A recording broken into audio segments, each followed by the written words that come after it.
bossing, magandang hapon sa lahat. Diyos mio, Marimar. So ayan, sumama na Honda CR-V Gen 3 2009 automatic transmission mga bossing. Ayan, pagong kung tawagin. Legit first own po na pagkuhanan natin dyan mga bossing. So registered na till next year. Sobrang lamig ng aircon. Smooth shifting, no delay, original paint, presentable paint mga boss. Ayan, as you can see, napaka-kinis, napaka-clean look. All stock lang tindigan mga boss, mga kapal goma niyan. Ayan, no.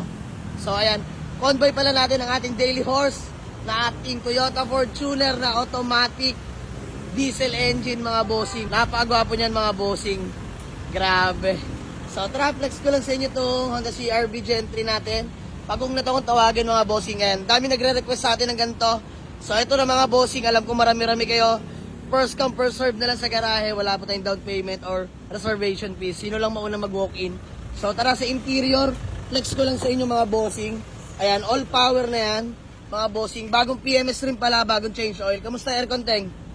Lamig. Ayan, si Elborog, si Allen Dadiwata. Naka-Android head unit na rin yan mga bossing. Automatic transmission. Napakalinis ng loob mga bossing. Ayan yung mga upuan yan. All goods yan mga boss. All power na nga rin pala to. 2009 model. So, pakita ko lang sa inyo. White plate na mga bossing.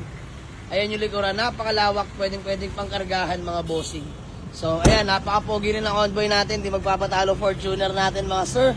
Kaya sama natin si Pari Popoy. The driver muna sa ngayon. So, ayan mga bossing. Sa mga naghanap sa atin ng Honda CR-V Gen 3 na automatic transmission 2009 model. No issue, literal na gas and go. Ayan, long drive ready mga boss, galing tong Pasig. So dito kami sa Paranaque, may titignan pa kami unit mga bossing. Naway may sumama pa.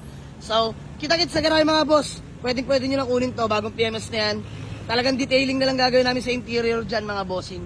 So yun lang, available na to for only 320k, negotiable pa. Puntahan nyo lang sa garahe. Let's go.